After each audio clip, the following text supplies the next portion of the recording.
So if you did not see my short, I made a short saying I went to Ollie's Bargain Outlet, my local comic book store, because it really truly is the only place that you can really buy comics in town. There's also a antique store that has a few comics from time to time in it, but for all intents and purposes, if I really want to go buy some comics, if I feel that urge, the only place to go and get them in my actual town is Ollie's Bargain Outlet. So I made a run over to Ollie's Bargain Outlet and I picked up some comics. I had you guys guess in that video or in that short what comics you thought I would be picking up.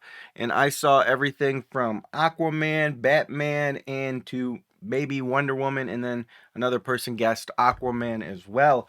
So I will say that was a great guess, especially the Aquaman guess was a great guess because not only do I like Aquaman, but I like that specific series of Aquaman, The Trench, and I had bought some of those single issues in the past. But when I go to a place that has basically only trade paperbacks, I'm looking for a new story. So I had already read the Aquaman series, or at least that 6 books. So I was like, I need to find something new. And I went there primarily looking for two specific writers to read some of their work because I did a little bit of AI stuff. Said, hey, I like these books and these writers. What are some similar writers? Let me find some that I like as well.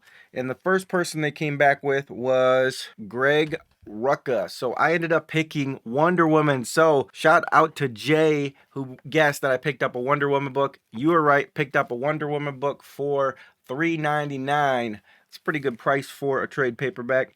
This is volume 1, The Lies from the DC Universe Rebirth series. And I have read this trade paperback already. I didn't really know. I just kind of grabbed it based off the name. I didn't look at it. It was a little bit more provocative than I would have expected.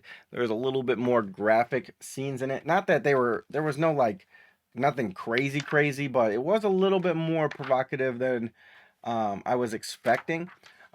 One thing that I did end up doing as I was reading it initially, I read through like half of the book and I realized I was like, this story is not making sense. I don't know what is going on in this story. It was like jumping back and forth crazy, and I was like, this can't be somebody that I would actually enjoy reading. So I like was like, I gotta figure it back out. I went back to the first page, started off.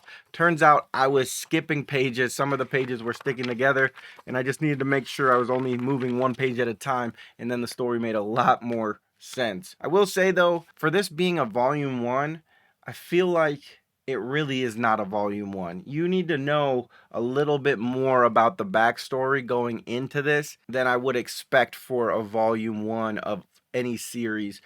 You kind of are just thrown into this situation where you have Wonder Woman, you have this guy that she has some kind of like relationship with from previous series, which I didn't know anything about. And then you have this cat lady thing, tiger lady thing that I don't know anything about either. So I was a little lost even after I went back and read at how they even interacted. Like this Trevor guy, I still at the end of the day don't know who he is, what their previous relationship was, and I feel like you need to know that reading this book, and there was nothing that really led to it other than they have some type of relationship, not like a romantic relationship per se, but they have some type of relationship. And then you have this tiger lady, which Wonder Woman is kind of like trying to break the curse of. You don't know how she really came to be, and then she's like supposedly married or wed to, oh no, not that thing, she's married or wed to like this other creature, this woodland creature thing, who turned her into it, and now she has this curse where she tries to eat men. And it was kind of a little, this thing right here, this is apparently who that cat lady thing is married to, if I understand the story correctly. And then they were just like stealing women, and they had to go in and rescue them. And then at the end, after they defeat the dude and the curse is broken, this is the lady. Again, don't know her. I thought maybe once I got to this point, it would make sense. Like this is some other superhero that I should know of, or some storyline that I would have like been aware of. I was not. So overall, I would say the book is probably above average. Like, it was at least entertaining. The fights were pretty good. The art was pretty good. The story was, I felt like I didn't know what was going on for most of it. So that was my big takeaway with this one. Would I recommend it? Sure, if you're a Wonder Woman fan. If you're not a Wonder Woman fan, you don't know what's going on, I would not start with this book because I was extremely, extremely lost when it came to Wonder Woman. But that was the first book I picked up. And then the second book I picked up and I have completed is King Thor. And this is by Jason Aaron's down here. That is who I was looking for. I was looking for a book by him. And there was a few of them in there. This just seemed like one that I could come into. A couple of those were like volume twos or volume threes of some series where I was just like, I don't want to come into a series like Thor where I don't know what's going on, and I wanted to have something that was like its own complete story arc. So um, this was, again, at the very beginning I was a little confused because you have apparently like Thor's granddaughters in some type of large library, which I didn't really understand where we got to. But then you get into a battle right away between Thor and Loki, so there became action. You start building out the scenario and why they are fighting. Thor's apparently had Loki like enchained for a ridiculous amount of years, and he had to like get himself out of it. And then once he gets out of it, he's about to kill Thor, and then they have this other bad guy pop in. His name is, I think it's Gore, Gorr, Gore. This is him over here. This is Gore. He's kind of like this gray alien dude, god type thing, and his whole Stitch is he's trying to kill all gods. He wants to live in a world where there is no gods. They blow up some suns. They have a cool battle. There's a lot of battles. The art was probably not my most favorite art in this whole thing, but I did think the story was really well written. So I definitely am going to get more Jason Aaron's stuff because the story was at least captivating, and there was some introduction of some other gods which I've never heard of before, but I didn't feel like I needed to know who they were. And they did give you a little background into how they became part of the story. Like, you don't really know who these gods are, but you see like there's like this cactus dude, there's this other woman lady, and there's these people down here, this group of like 5 people, and they all start attacking Gore and helping out Thor and Loki to beat this dude up who's trying to kill them. Loki obviously wants to kill Thor in this.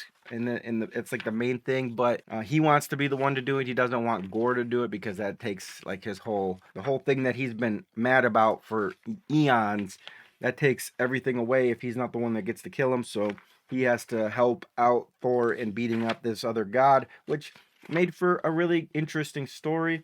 I kind of did skip the last little bit because it went back to the library portion, kind of learning a little bit more about the initial librarian that they come upon and his backstory. And I kind of just got to a point where I was like, I don't really know if I need to know this because I don't think I'm going to continue reading on with this. And then it kind of started jumping around to this other Thor character, Officer Odinson. Don't know who that is. Then you got this Trident dude. Didn't know who that was. And I kind of just got like lost here. So I was like, I'm just going to skip to the part where Thor and them come back and finish out that part, which was pretty good. So overall, I would say if the last story was like 6.5 out of 10, this one was closer to like a 7.3, 7.4, which made me enjoy this a little bit more. Again, this was $3.99 as well at Ollie's, so can't really beat the prices for what you get when you go to Ollie's to get a whole trade paperback, which is normally, let me see what these initial prices were. So I paid $3.99 for each. Initial price was $17.99 when that came out initially, and this one was $15.99. So you're getting a pretty good amount of story for what you're paying. So overall, I thought that was a really good experience.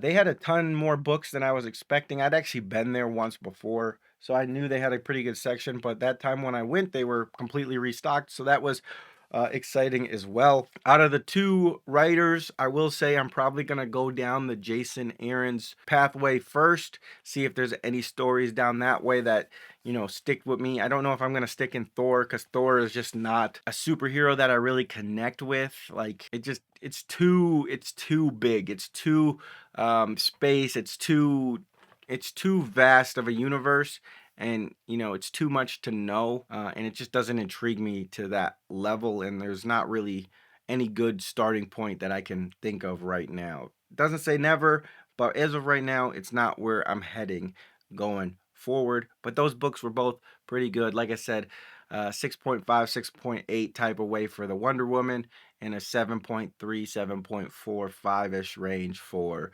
the King Thor. Hopefully you guys enjoyed this video, and until the next one, love you guys so much. Peace. Comic Book Corner. Turn the page, explore. Heroes rise, the villains scheme. The hero falls, the city screams.